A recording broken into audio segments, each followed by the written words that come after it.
वक्त शोक का माहौल देखने को मिल रहा है। 2 दिन का राष्ट्रीय शोक घोषित किया गया है।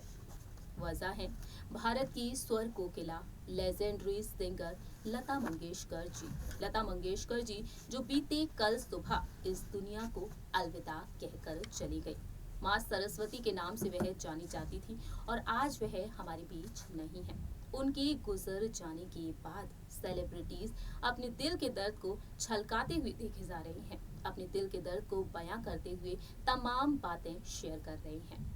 वहीं संगीतकार शंकर महादेवन ने भी अपने दिल की बात कही है।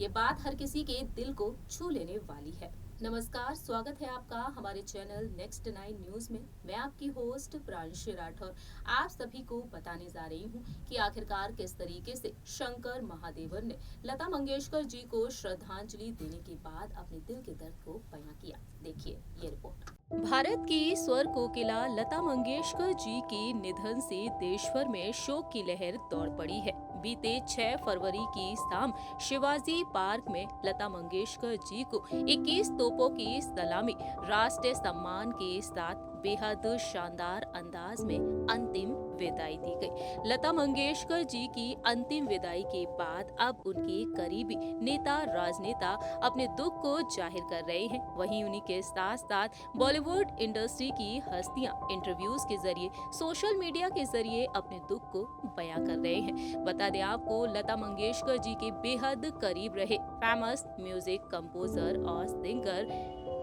शंकर महादेवन ने भी अपने दिल के दर्द को बयां किया है।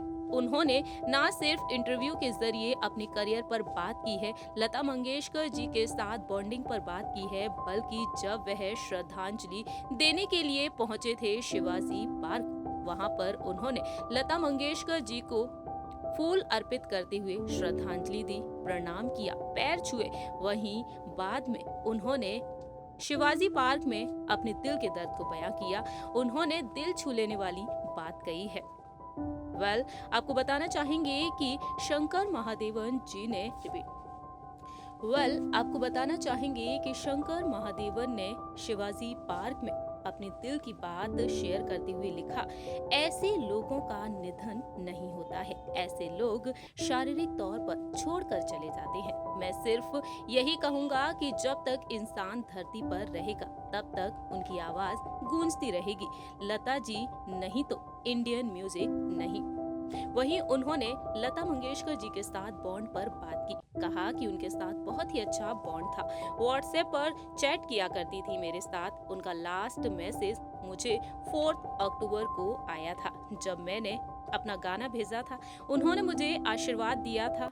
इमोजी और फूल इमोटिक वह मुझे भेजा करती थी।